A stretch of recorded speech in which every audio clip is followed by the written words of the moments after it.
Hi everyone, welcome to my YouTube channel Yogi's classes. मैं हूं योगेंद्र और मैं 9th और 10th के स्टूडेंट्स के लिए साइंस के ट्यूटोरियल्स पोस्ट करता हूं। तो आज भी हम कंटिन्यू करते हैं chapter 10th light, reflection and refraction के साथ। लास्ट एपिसोड में हमने फर्स्ट पार्ट में इस सीरीज़ के पढ़ लिए थे जो टॉपिक्स, वो थे reflection, image formation by plane mirror and image formation by concave mirror. जिन बच्चों ने नहीं पढ़ा वो फर्स्ट एपिसोड देख लें। आज हम क्या करने वाले हैं? आज हम ये 3 टॉपिक्स कवर करने वाले हैं इस वीडियो में, डिटेल में, इस क्लास में। वो हो गए image formation by convex mirror, refraction and refractive index. In 3 topics को काफ़ी डिटेल में हम पढ़ने वाले हैं, तो ध्यान से देखिए। आज की क्लास में ये 3 टॉपिक्स हम कवर अप करते हैं, देखते हैं। आइए शुरू करते हैं। So today we are going to study about the image formation by convex mirror. Convex mirror याद है ना, गाड़ियों में जो लगे होते हैं, rear view mirrors, right. Now for the process of formation of image at least 2 reflected rays are needed, right. तो 2 कंडीशंस हम कॉन्वेक्स मिरर के केस में पढ़ने वाले हैं कि जब ऑब्जेक्ट को इन्फिनिटी पे रखते हैं तो कैसी इमेज बनती है, और दूसरा जब हम उसको इन्फिनिटी और पोल के बीच में कहीं भी रखते हैं। तो first case, when the object is located at infinity, what happens? Let us see how the image formation takes place with the help of a ray diagram. तो सबसे पहले the incident ray coming from such an object which is placed at infinity falls parallel to the principal axis on the mirror, right, like this. देख लीजिए, which after reflection कहाँ से गुजरेगी? Will diverge away in such a way that when this reflected ray is produced backward, it meets at the focus. It goes back to the focus, right? क्योंकि पता है आपको, incident ray अगर parallel हो principal axis के तो reflected ray कहाँ से गुजरती है? फोकस से। But in this case not in reality, imaginarily जाती है क्योंकि डाइवर्जिंग मिरर है। Another ray is taken parallel to principal axis, कहाँ से गुजरी? वो भी रिफ्लेक्ट हो गई डाइवर्जिंग फॉर्म में, बट जब उस रिफ्लेक्टेड रे को हमने पीछे की तरफ प्रोड्यूस किया वो भी फोकस पे मीट कर गई। So what do we see? Since these 2 reflected rays are diverging, they are not going to meet in reality, so what will happen? The image will be formed imaginarily at focus. कैसी image बनी है? Virtual. क्यों? Because the image has been formed by the meeting of a imaginary reflected rays, right? What is the position of the image? कहाँ बनी? तो जहाँ वो rays meet कर रही हैं at focus, right? और what is the size? Of course, point size, highly diminished, बहुत छोटी बनी, है ना? तो अगर एक distant object की image form करने की कोशिश करें हम through convex mirror, तो almost दिखेगी ही नहीं, because point size image बनेगी। कहाँ पे? Focus पे। कैसी? Virtual and erect. Let's move on to the second case, when the object is located between pole and infinity, यानी थोड़ा सा पास ला के रख दिया मिरर के कहीं भी, बट नॉट एट इन्फिनिटी, मतलब बहुत दूर नहीं, like this. Suppose A B is the object placed in front of a convex mirror. तो देखते हैं इमेज कहाँ बनेगी। One of the incident ray is always taken parallel to the principal axis, like this, right, which after reflection diverge so that it will pass through focus इमेजिनरीली।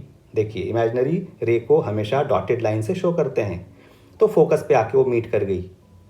दूसरी रे कहाँ से लेंगे? Any ideas? अनदर रे is taken through centre of curvature.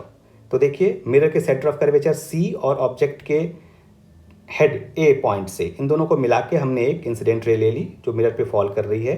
जैसा आपको पता है, such a ray will go straight in its direction backward, it will bounce back in its original path, अपने ही रास्ते चली जाएगी पीछे की तरफ।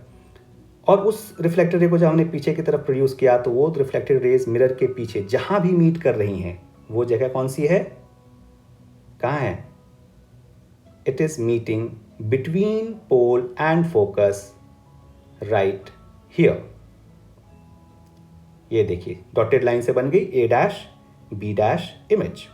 कैसी बनी? वर्चुअल, डिमिनिश्ड, छोटी बनी है, और between pole and focus. So the nature of the image will be virtual and erect. Upright है ना, प्रिंसिपल एक्सिस के ऊपर बनी है तो इसीलिए अपराइट या इरेक्ट कहते हैं। दूसरा, पोजीशन कहाँ बनी? Between pole and focus, between pole and focus, right. What is the size? What kind of image it is? छोटी बन रही है, डिमिनिश्ड और स्मॉलर दैन द ऑब्जेक्ट। यही वजह है कि जो रियर व्यू मिरर्स होती हैं वो हमेशा ही छोटी इमेज प्रोड्यूस करती हैं, नो मैटर वॉट। ऑब्जेक्ट कितनी भी बड़ी हो उसके मुकाबले इमेज हमेशा डिमिनिश्ड होती है। तो आइए देखते हैं uses of convex mirrors. Convex mirror का इस्तेमाल कहाँ कहाँ होता है। तो साहब सबसे commonly used mirrors, convex mirrors are in the rear view mirrors या विंग मिरर्स जिसको कहते हैं, कार में, बाइक में, ट्रक्स, हर जगह साइड में, ड्राइवर के साइड में, to see the traffic behind the vehicle, vehicle के पीछे आने वाली ट्रैफिक को देखने के लिए, रियर व्यू मिरर, राइट। तो why this mirror is preferred, इसकी जगह पे हम प्लेन मिरर भी यूज़ कर सकते थे। कॉनकेव मिरर यूज़ करने का तो सवाल ही पैदा नहीं होता, क्योंकि वो हमेशा mostly real and inverted image बनाता है, उल्टी इमेज बनाता है। तो we could have used plane mirror as well, but why don't we use plane mirror, instead we prefer convex mirrors. Any ideas? Because convex mirrors are curved mirrors, वो flat नहीं होते, उनका जो रिफ्लेक्टिंग सरफेस होता है वो बहुत बड़ा होता है, जिसकी वजह से लाइक दिस, ये देखिए, so that it covers a large area of the traffic. तो किसी भी गाड़ी के पीछे, व्हीकल के पीछे की ट्रैफिक के ज़्यादा एरिया कवर करता है ये वाला मिरर, क्योंकि ये कर्व्ड आउटवर्ड्स होता है। कर्व्ड होने की वजह से इसकी रिफ्लेक्टिंग सरफेस बड़ी होती है। तो these mirrors are fitted on the sides of the vehicle. So convex mirrors are preferred because they always give an erect, though diminished, छोटी बनाता है बट इरेक्ट इमेज देता है, पहली बात तो ये। Also they have wider field of vision, wider field of view as they are curved outwards. Therefore, convex mirrors enable the driver to view much larger area, है ना। ड्राइवर को पीछे की लार्जर एरिया दिखाई देती है traffic, so the person can drive the vehicle properly. एक और यूज़ है कॉन्वेक्स मिरर का, वो है they are often placed in stores to help employees monitor customers. Stores के कॉर्नर पे आपने देखा होगा, तो नज़र रखी जा सकती है कस्टमर्स पे या किसी भी चीज़ के ऊपर, तो वॉच मिरर के तौर पे आप इसको कह सकते हो। Same mirror, similar large convex mirrors are also used at intersections, T points, आपने देखा होगा टी पॉइंट्स, क्यों? ताकि राइट या लेफ्ट साइड से आने वाली ट्रैफिक को देखा जा सके, लाइक दिस। कभी आपने टी पॉइंट पे नहीं गौर किया है तो अब करना। Large convex mirrors are used at intersections and it always produces a full length image of a tall building या tree, even in a small convex mirror. अगर आप कभी आगरे गए हो और ताजमहल देखा हो, तो one such mirror is fitted in the wall of Agra Fort facing Taj Mahal. तो क्योंकि वो पूरी की पूरी बड़ी पिक्चर इमेज क्रिएट कर देता है, इसलिए इसको हम प्रेफर करते हैं। अच्छा, एक कॉन्सेप्चुअल क्वेश्चन पे हम फोकस करते हैं आगे, कि क्या आपने कभी ऐसी कोई वार्निंग लिखी देखी है? नहीं देखी है तो अब गौर करना। Objects in the mirror are closer than they appear. Rear view mirror पे ऐसे वार्निंग्स लिखे होते हैं। The question is why such warnings are written over such rear view mirrors. The answer is कि rear view mirror, convex mirror हमेशा कैसी image बनाता है? छोटी, diminished, virtual, erect but diminished image बनाता है ना, स्मॉलर। तो स्मॉलर इमेज देख के ड्राइवर को कहीं कंफ्यूजन ना हो जाए कि पीछे आने वाली गाड़ी या ट्रैफिक दूर है, right. So this is because without this warning, अगर ऐसी वार्निंग नहीं लिखी हो, a driver might think that he or she is looking into a flat mirror. उसको लगेगा कि रोज़मर्रा की ज़िंदगी में जो हम प्लेन मिरर पे नज़र डालते हैं वैसी मिरर है, which does not alter the size of the image. Flat mirror छोटी इमेज नहीं बनाता, सेम साइज की इमेज बनाता है, याद रखिएगा। तो driver could therefore B fooled into believing that a vehicle is further away. समझ गए ना? तो ड्राइवर को ये गलतफहमी हो सकती है कि पीछे आने वाली गाड़ी काफ़ी दूर है और एक्सीडेंट्स हो सकते हैं। That's why it is written as a warning कि पीछे से आने वाली गाड़ी आपके पास है। Objects in the mirror are closer than they appear. I hope ये क्लियर हो गया होगा ये वार्निंग क्यों लिखी होती है, राइट। आइए देखते हैं नेक्स्ट क्या है। तो मिरर के बारे में हमने सब कुछ पढ़ लिया। नेक्स्ट इंपॉर्टेंट टॉपिक जो हमें डिस्कस करना है वो है रिफ्रैक्शन। रिफ्रैक्शन बहुत इंटरेस्टिंग चीज़ है। हमें पता है कि light seems to travel along straight line path in any particular transparent medium and this is called rectilinear propagation of light, right ना। अगर लाइट किसी भी यूनिफॉर्म मीडियम में लाइक एयर या वैक्यूम या वाटर कहीं भी जाती है वो स्ट्रेट पाथ में जाती है। But is it true for all the conditions? What happens when light enters from one transparent medium to another? क्या होता है जब लाइट एक ट्रांसपेरेंट मीडियम से दूसरे में घुसती है? तो क्या तब भी वो स्ट्रेट लाइन में जाती है या उसका पाथ चेंज हो जाता है? The answer is yes, it does change its direction, it does change its path. Light रे जब कभी एक ट्रांसपेरेंट मीडियम से दूसरे मीडियम में जाती है तो अपना पाथ चेंज कर लेती है। फॉर एग्जाम्पल ये देखिए, ये ग्लास स्लैब मैंने ले लिया, तो suppose a ray of light is falling on this glass slab obliquely, टेढ़ी होकर के फॉल कर रही है ग्लास स्लैब पे। तो रिफ्रैक्टेड रे ग्लास में घुसने के बाद क्या नोटिस किया आपने? It has bent. तो एयर से रे ऑफ लाइट ग्लास में जा रही है तो हम क्या देख रहे हैं? इसके पाथ में चेंज आ गया, पाथ के डायरेक्शन में चेंज आ गया। It has bent little bit, अपने स्ट्रेट पाथ में नहीं जा रही है कि नहीं? नोटिस किया कि नहीं? क्यों ऐसा क्यों हुआ? Because light ray has encountered another medium. So this bending of light as it travels from one medium to another is called refraction. इसी bending को कहते हैं हम refraction. जब कभी लाइट रे एक ट्रांसपेरेंट मीडियम से दूसरे में जाती है और उसके पाथ में चेंज आ जाता है तो इसे कहते हैं refraction. So why does refraction occur? ये बेंडिंग क्यों हुई? क्यों लाइट रे अपने रास्ते से थोड़ी सी चेंज हो गई, उसका पाथ चेंज हो गया? तो आंसर है कि क्या आपको ये पता है कि लाइट रे अलग अलग स्पीड से ट्रैवल करती है अलग अलग ट्रांसपेरेंट मीडिया में? For example in air the speed of light is almost about 3 lakh kilometres पर सेकेंड, सोचिए। और ग्लास में भाई साहब 1 लाख किलोमीटर पर सेकेंड कम हो जाती है speed, so it moves with the speed of 2 lakh kilometers per second in glass, and in water almost 2,25,000 kilometers per second. Now this change in the speed of light in different transparent media makes the light ray bend, क्योंकि उसकी velocity अलग अलग होती है इसीलिए। तो देखिए glass हो, वाटर हो, आइस हो, डायमंड हो are different examples of transparent media. The speed of light in each of these materials is different. The speed of light in water, for example, अभी आपने देख लिया, is less than the speed of light in air, and the speed of light in glass is even lesser than the speed of light in water. है कि नहीं? Because of this change in the speed, the light ray changes its path whenever it encounters या enters from one transparent medium to another transparent medium. Okay, तो question है कि how does the ray of light bend? कैसे change होती है? मतलब दाएं मुड़ती है, बाएं मुड़ती है, किधर की तरफ बेंडिंग होती है? किस बात पे डिपेंड करेगा? How does it change its direction? तो आंसर इज कि whenever light ray moves from material या medium in which its speed is more into another medium in which its speed is less. ज़्यादा speed वाले medium से कम speed वाले medium में जब भी घुसती है, फॉर एग्जाम्पल ये देखिए इस पर्टिकुलर कंडीशन में, तो the ray of light always bends towards the normal, थोड़ा सा वो नॉर्मल की तरफ मुड़ गई। For example in this case the light ray is entering in from air into the glass. Air में स्पीड ऑफ लाइट ज़्यादा है, ग्लास में स्पीड ऑफ लाइट कम है। तो whenever it has entered from air to glass, what do you observe? The ray of light has little bit bent towards the normal.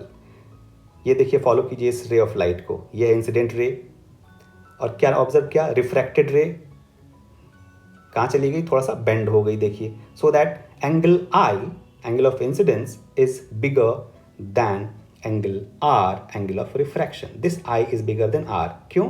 अच्छा, थोड़ी सी light हमेशा reflect कर जाती है, चाहे कितना भी कैसा भी सरफेस हो, थोड़ी सी लाइट रिफ्लेक्ट कर जाती है, सारा रिफ्रैक्शन नहीं होता, याद रखिएगा।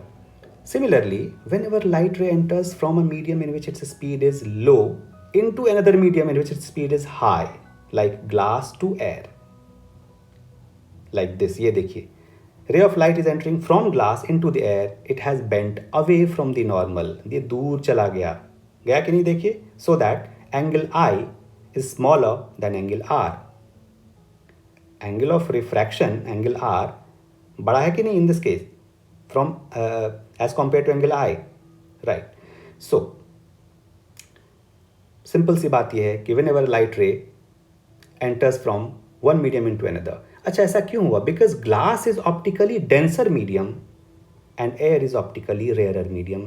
Denser और rarer medium क्या होते हैं, इस पे हम आगे बहुत सारी चर्चा करेंगे. Let's move on to the next question. What are the examples of refraction? कौन कौन से एग्जाम्पल आप अपने ज़िंदगी में देखते हैं, डेली लाइफ में देखते हैं, रोज़मर्रा की ज़िंदगी में? बहुत सारे एग्जाम्पल हैं साहब, एक एक करके देखिए.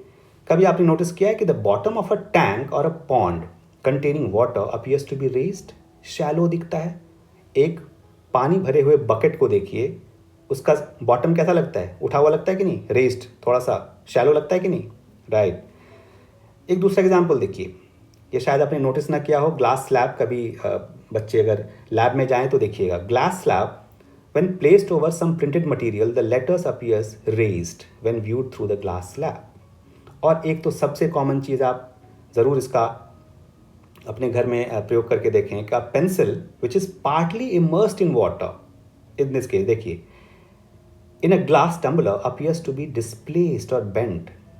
पानी भरे गिलास में रखा हुआ एक पेंसिल टेढ़ा दिखता है, टेढ़ी दिखती है, sorry. A lemon kept in water in a glass tumbler appears to be bigger than its actual size. जैसे इस डायग्राम में दिख रहा है आपको, लेमन का वो हिस्सा जो पानी के अंदर है वो थोड़ा सा बिगर दिखता है. ऐसे कई सारे एग्जाम्पल हैं. तो क्वेश्चन है कि why, how can you account for such experiences? क्यों पेंसिल बेंट दिखती है, क्यों बॉटम ऑफ द पूल या पॉन्ड रेज दिखता है? All this can be explain with the help of a single concept, that is refraction. Let's discuss how, कैसे हुआ. Example ले लेते हैं पेंसिल वाला, कि पेंसिल का जो हिस्सा पानी के अंदर इमर्स्ड होता है वो टेढ़ा दिखता है. क्यों, कभी सोचा है? See, this is because the rays coming from the tip of the pencil which is immersed in water enters from denser to rarer medium. यहाँ पे डेंसर मीडियम कौन है? वाटर. रेयर मीडियम कौन है? एयर. तो whenever it moves from water to air, the ray bends away from the normal, and due to this bending, देखिए water denser medium है, air rare medium है, तो denser से rare medium में जब जाती है रे ऑफ लाइट तो बेंड कर जाती है नॉर्मल से दूर. It is because of this reason that the actual position of the pencil appears to be different from the apparent position. अब अपेरेंट पोजीशन किसे कहते हैं? ये देखिए, जहां हमें पेंसिल दिख रही है और वो जगह कौन सी है? ये वाली, ये. This is called apparent position, जहां पेंसिल का टिप या पेंसिल दिख रहा है एक्चुअली बाहर से. और नीचे वाली जो पोजीशन है ये, this is called actual position. तो पेंसिल की actual position which is dipped inside the water is different from the apparent position which is this. This is called apparent position. यहाँ पे हमें दिख रही है. तो बिकॉज ऑफ दिस क्लोजर, अब अपेरेंट पोजिशन देखिए तो, isn't it closer to the observer? Yes, it is. So the part of the pencil immersed in water appears to be bent. This is because the light reaching us from the portion of the pencil inside water seems to come from a different direction. ऐसा लगता है ना, अलग direction से आ रही है compared to the part above the water. This makes the pencil appear to be displaced at the interface. Interface किसे कहते हैं? जहाँ दो मीडिया मिल रही हैं, like water and air. उस पॉइंट पे इंसिडेंट रे और रिफ्रैक्टेड रे के डायरेक्शन में चेंज आ जाता है, इस वजह से बेंट दिखती है. एक दूसरा एग्जांपल देखते हैं, स्विमिंग पूल वाला. कभी आपने नोटिस किया है कि the bottom of the swimming pool which is filled with water appears to be shallower? क्यों? This is also due to refraction. देखिए कैसे. सी, मान लीजिए कि ray of light coming from the bottom of the pool, when it enters from denser medium that is water to rarer medium that is air, it bends away from the normal again, like we talked about. Water here is denser and air is rarer medium. Air rarer है और denser है, इसका क्या मतलब हुआ आगे आने वाले टाइम में हम अभी डिस्कस करेंगे. तो it has bent away from the normal. As a result, what has happened? The actual position of the bottom of the tank is different from the apparent position. सो ये जो देखिए एरो मैंने बनाई, this called actual depth of the tank. Actual depth is quite different from the apparent depth which is this. ये जो distance मैंने बनाई अभी अभी, this is called apparent depth. तो अपेरेंट डेप्थ कम है देखिए एक्चुअल डेप्थ से, है कि नहीं? That's why the bottom of the swimming pool which is filled with water appears to be raised and it appears to be shallower. तो ऐसे कई सारे एग्जाम्पल्स हो सकते हैं. सो an underwater object seen from the air above appears larger than its actual size because the image which is the same size as the object is closer to the observer, right? Object और image की size तो same है but image closer है तो वो थोड़ी बड़ी दिखती है. So the lemon placed in water also appears to be bigger. एक और बड़ा कमाल का एग्जाम्पल देखते हैं, थोड़ा हट के है. तो इमेजिन कीजिए कि एक फिश को देख रही है एक cat from outside the water, from the pier, एक ऊंचाई से देख रही है. तो actual position of the fish would be different from the apparent position, right? Again because of refraction. क्या हो रहा है यहाँ पे? The rays coming from the actual position of the fish when comes out of the water, it enters from denser to rarer medium, so it has bent away from the normal. तो cat को जहाँ वो fish दिखाई दे रही है, उसकी apparent position है, it is much closer to the surface, और वो जगह है ये जो सर्किल में है. तो कैट को वहाँ वो फिश दिखाई नहीं दे रही जहाँ पे वो एक्चुअली है, एंड वाइस वर्सा. फिश को कैट कहाँ दिखाई दे रही है? Different from the actual position. तो when looking at fish under water, a cat sitting on a pier perceives the fish to be closer to the water surface. सोचिए कितनी मेहनत करनी पड़ती होगी उसको फिश को कैच करने में. Conversely, the fish perceives the cat on the pier to be farther from the water surface than it actually is. This is also due to refraction. तो सोचिए कि उसको कितनी इंटेलिजेंट होती होगी कैट्स, जिनको फिश कैच करने के लिए कहाँ डाइव करना पड़ता होगा. तो let's move on to the next topic which is, हम पढ़ ही क्यों रही है topic? Why does it matter? Why should we study this phenomenon? See, the phenomenon like reflection, refraction, they are all used in different optical devices such as cameras, microscopes, telescopes. They all use the principles of reflection and refraction to create images. तो इनके बड़े सारे important use होते हैं, इसीलिए हम पढ़ रहे हैं. एक इम्पॉर्टेंट 10th के बच्चों को टीचर्स कहती हैं, draw the ray diagram showing the refraction through a rectangular glass slab. तो आइए देखते हैं इसको कैसे एक्सप्लेन करें. तो imagine that ABCD is a glass slab. Air is rare medium, glass is denser medium. Glass is denser medium. Now imagine that a ray of light is falling on the glass slab obliquely,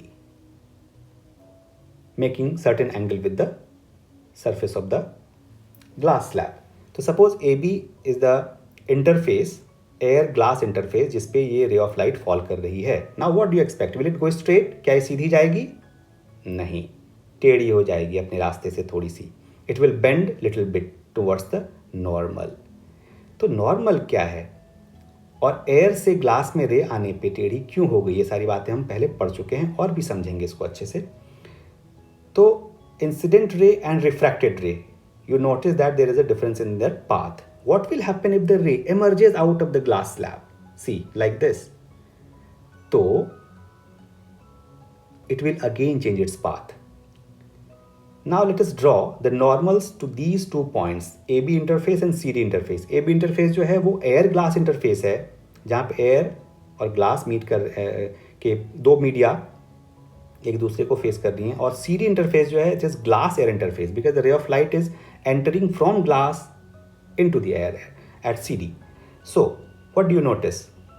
At AB interface, air glass interface, the angle of incidence I and angle of refraction R ऐसे denote करते हैं. देखिए, see this dotted line is normal. Normal is always perpendicular to the plane of the surface, तो angle i angle r आप notice कर लिया. Similarly at glass air interface, this is angle I and this is angle R, right? Now what do you notice? That the emergent ray has been displaced from its original path. तो दो चीज़ें हमने notice की कि air से glass में जब भी रे जा रही है तो it has bent towards the normal, and glass से एयर में जा रही है तो it has bent away from the normal, right? Imagine what would have happened if there were no glass slab. अगर रास्ते में ग्लास स्लैब नहीं आती तो इंसिडेंट रे अपने रास्ते में क्या स्ट्रेट जाता? हाँ जी, किस रास्ते जाता ये देखिए. द इंसिडेंट रे would have gone straight along this path. ये जो डॉटेड लाइन है इसी रास्ते वो चली जाती. But because of the glass slab it has been sideways displaced. क्या मतलब हुआ? इसका मतलब हुआ कि the actual path the ray would have travelled, जिसको हम डॉटेड लाइन से शो कर रहे हैं, एंड द एमर्जेंट रे, जो ग्लास स्लैब से बाहर आई रे, एमर्जेंट रे, ये दोनों actual path and the emergent रे, ये दोनों एक दूसरे के पैरेलल हैं. दैट मीन्स द एमर्जेंट रे is sideways displaced, laterally displaced from the actual path. इसे ही कहते हैं, और जितनी जितनी डिस्टेंस इन दोनों के बीच में, इस डिस्टेंस को हम कहते हैं. पहली बात तो कि दोनों पैरेलल क्यों हैं, आइए देखते हैं. The extent of bending of the ray of light at the opposite parallel faces. Opposite parallel faces मतलब AB and CD. AB air glass interface है, CD glass air interface है. तो at these two opposite parallel faces, the rectangular glass slab is equal and opposite. जितने angle से AB point पे रे of light bend हुई, उतने ही angle से वो दूर चली गई CD इंटरफेस पे. This is why the ray emerges parallel to the incident ray. And the shortest distance between these two lines, the actual path of the ray and the emergent ray, is called lateral displacement. So what is the displacement? Lateral displacement here. The shortest distance by which the emergent ray gets shifted sideward from the original path of the incident ray is called lateral displacement. अब तो आप समझ गए होंगे. Glass slab के thickness पे lateral displacement depend करती है. अगर ज़्यादा थिक होगा तो लैटरल डिस्प्लेसमेंट भी ज़्यादा होगी, है ना. तो ये रे डायग्राम ध्यान में रखिएगा. You have to draw sometimes the reflection through glass slab. अच्छा, what will happen if the ray of light is incident on the surface perpendicularly? Means के making an angle of 90 degree with the surface. Like ये मान लीजिए glass slab है, ठीक है, ये glass slab है. अब एक रे ऑफ लाइट सीधी फॉल करती है उस पर, ऑब्लिकली टेढ़ी होकर नहीं फॉल करती है, स्ट्रेट फॉल करती है, making an angle of 90 degree. What will happen? It will pass through the slab without any deviation. वो स्ट्रेट चली जाएगी, ना दाएं मुड़ेगी ना बाएं मुड़ेगी, ना टुवर्ड्स द नॉर्मल ना away from the normal. So the angle of incidence and angle of refraction both would be zero. Right? Angle of incidence I and angle of refraction R, they are equal and they are zero.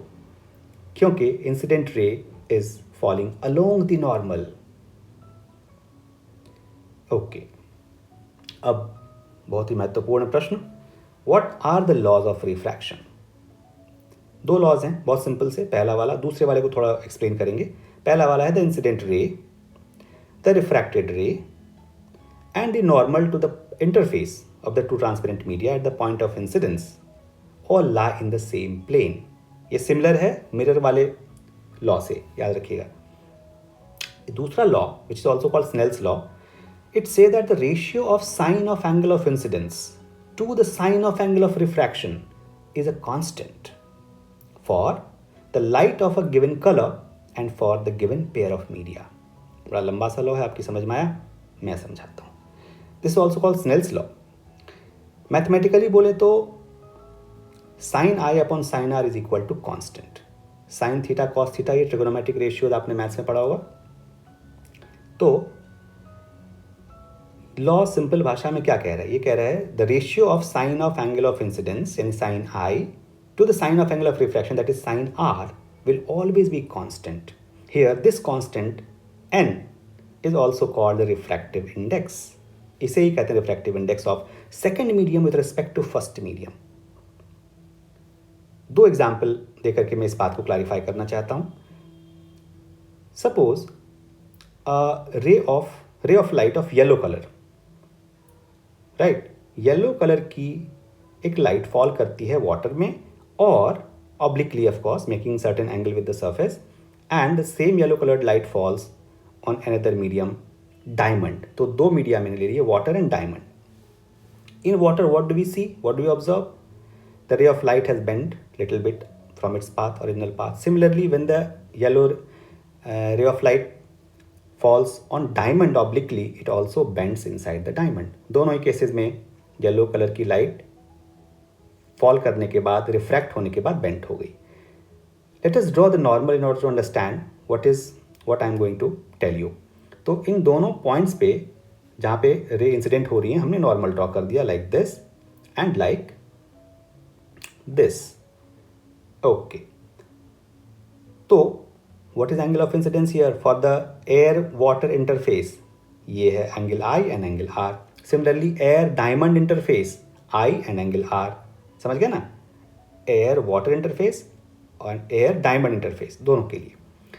तो what does the law, second law, Snell's law tell us? ये कहता है कि भाई साहब for air water interface, जब कभी रे ऑफ लाइट एयर से वाटर में जाएगी येलो कलर की लाइट, तो जो साइन आई और साइन आर का रेशियो होगा, it will always be constant, will always be fixed, which is 1.33। ये जो वैल्यू है 1.33, इसे ही कहते हैं रिफ्रैक्टिव इंडेक्स। और अगर ये बात डायमंड के लिए हम करें, एयर टू डायमंड, तो sine I by sine r जो डायमंड की वैल्यू होगी, इसका जो रेशियो होगा, इट विल बी 2.42। तो आपने देखा पहली बात तो कि येलो कलर की ही लाइट एयर से ही जा रही है, लेकिन एक बारी फर्स्ट केस में वाटर में जा रही है, दूसरे केस में डायमंड में जा रही है। दोनों ही केसेस में the ratio of sine I to sine R different.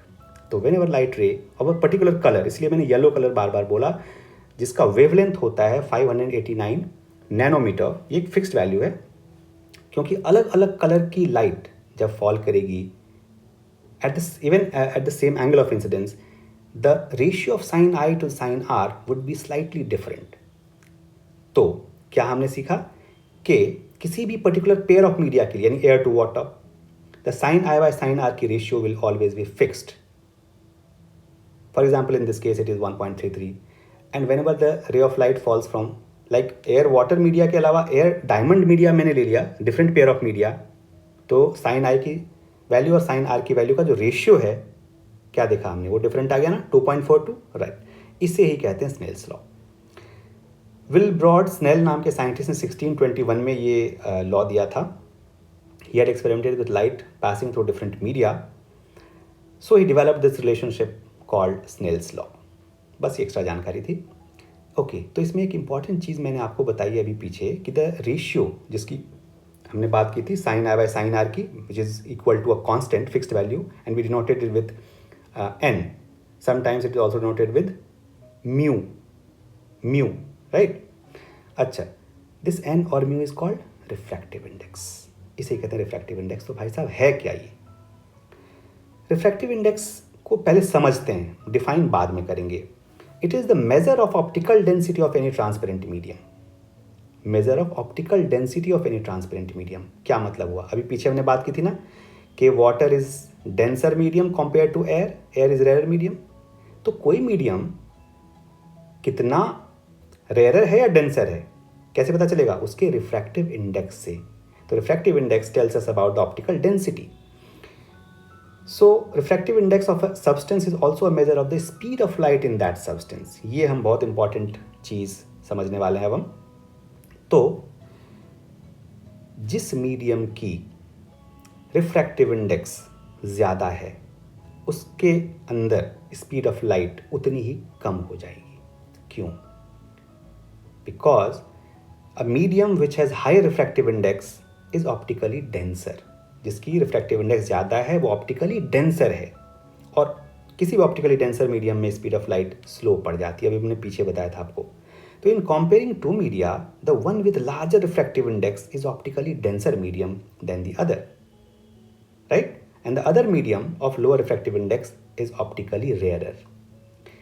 तो दूसरी इंपॉर्टेंट बात यह है कि रेयरर मीडियम में स्पीड ऑफ लाइट फास्ट होती है, ज़्यादा होती है, और डेंसर मीडियम में स्पीड ऑफ लाइट स्लो हो जाती है। Let us take examples of water in glass again. मान लेते हैं एक टम्बलर में वाटर है और दूसरा एक ग्लास स्लैब है। सपोज एयर से, one medium is air, another medium is water. रे ऑफ लाइट एयर से फॉल कर रही है, वाटर में भी एयर से फॉल कर रही है, ग्लास में भी, making same angle with the normal, यानी एंगल ऑफ इंसिडेंस सेम है दोनों ही केसेस में मान लेते हैं। क्या आपको पता है कि वाटर में स्पीड ऑफ लाइट स्लो क्यों हो जाती है? ये जानने के लिए हमें जानना पड़ेगा कि एयर का रिफ्रैक्टिव इंडेक्स क्या है। एयर का रिफ्रैक्टिव इंडेक्स है n is equal to 1.0003 and water का रिफ्रैक्टिव इंडेक्स n वाटर है 1.33 और refractive index of glass n glass is 1.52. Now it is clear that n water is 1.33 which is more than almost 1.003 which is the refractive index of air. तो air से water की refractive index ज़्यादा है, इसका मतलब water denser medium है और इसीलिए रे ऑफ लाइट वाटर में आते ही स्लो पड़ जाती है। आपको याद है ना, एयर में speed of light 3 lakh kilometre per second थी और वाटर में 2,25,000 किलोमीटर पर सेकेंड। तो यही रे ऑफ लाइट जब ग्लास में जाती है तो speed of light 2 lakh kilometres पर सेकेंड हो जाती है 3 लाख किलोमीटर पर सेकेंड से। क्यों? क्योंकि glass is even more denser, optically more denser then water. क्यों? इसकी रिफ्रैक्टिव इंडेक्स है 1.52, ज़्यादा है ना, यही बात। तो whenever ray of light enters from optically rare to denser medium it slows down. और ये हम कैसे जानेंगे कोई ऑप्टिकली डेंसर है कि रेयर है? उसके रिफ्रैक्टिव इंडेक्स से। अच्छा, क्या होता है जब यही रे ऑफ लाइट ग्लास स्लैब से बाहर आती है? तो it will again bend away from the normal and it will speed up. उसकी स्पीड वापस ज़्यादा हो जाती है। तो ग्लास के अंदर अगर 2 लाख किलोमीटर पर सेकेंड की स्पीड से लाइट चल रही थी तो एयर में आते ही उसकी स्पीड कितनी हो जाती है? 3 lakh kilometre per second, right, यही बात। तो refractive index tells us whether the speed of light will be same in different media और नॉट। एक और चीज़ ये बताता है, the index of refraction of a material can be use to figure out how much a ray of light will be refracted as it passes from one medium to another.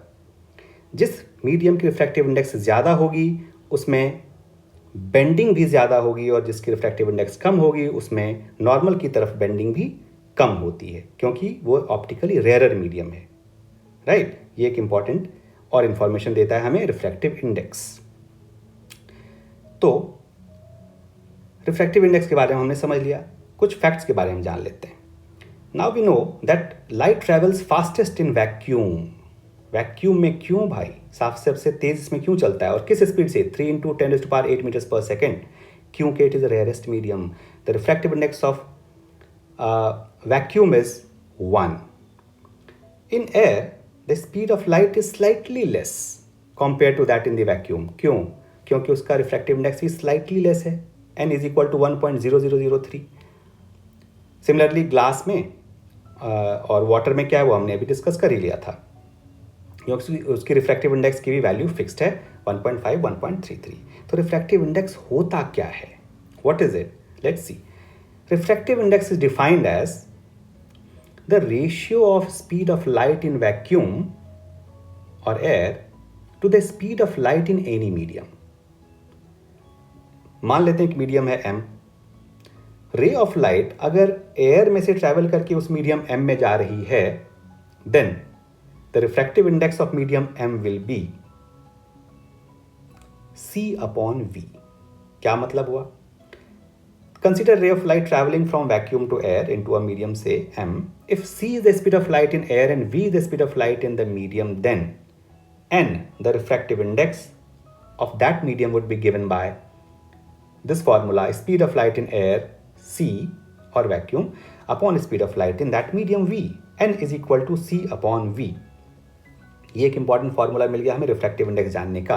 से for example अगर मुझे glass की refractive index पता करनी हो तो मैं कैसे पता करूंगा? c/v glass. n ग्लास यानी refractive index of glass will be equal to c/v glass, माने speed of light in air और vacuum upon speed of light in glass.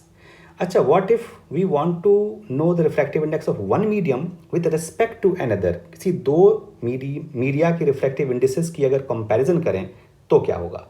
Then we use this formula n21. n21, that's refractive index of second medium with respect to first medium, is given by speed of light in medium 1 v1 upon speed of light in medium 2 v2. So n21 is equal to v1 upon v2.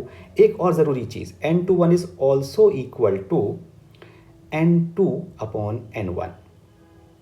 n2 upon n1, अगर absolute refractive index हमें second medium की और first medium की पता हो तो we can also find it out by simply putting their values like n2 upon n1. n21 पता चल जाएगा. और अगर n2 अपॉन n1 है तो what will be n12. n12 क्या होगा? Refractive index of first medium with respect to second medium, of course n1 upon n2. Right? I hope ये बात आपको समझ आ गई होगी. तो आज की क्लास में इतना ही. अगली क्लास में, नेक्स्ट एपिसोड में हम कौन से टॉपिक्स कवर करेंगे? Image formation by convex lens, image formation by concave lens, sign convention देखेंगे जो बहुत इंपॉर्टेंट है न्यूमेरिकल प्रॉब्लम सॉल्व करने के लिए, mirror formula and lens formula भी डिस्कस करेंगे, मैग्निफिकेशन भी डिस्कस करेंगे. राइट? अगर आपको मेरी वीडियो अच्छी लगी हो, यूजफुल लगी हो तो प्लीज़ लाइक ज़रूर करें, सब्सक्राइब करें और शेयर भी करें. अगर आपको कोई भी डाउट हो, कोई भी क्वेश्चन हो तो कमेंट बॉक्स में ज़रूर लिखें. हाँ, अगर आपको नोट्स चाहिए इस चैप्टर के तो notes are available for free download in the PDF format. उसके लिए डिस्क्रिप्शन में लिंक दी गई है, वहाँ जा कर के आप डाउनलोड कर सकते हैं. For personalised coaching and online classes you can contact me at these numbers 9312300555, 8860137554. और हाँ, you can mail me at yogi.classes@gmail.com. Thank you.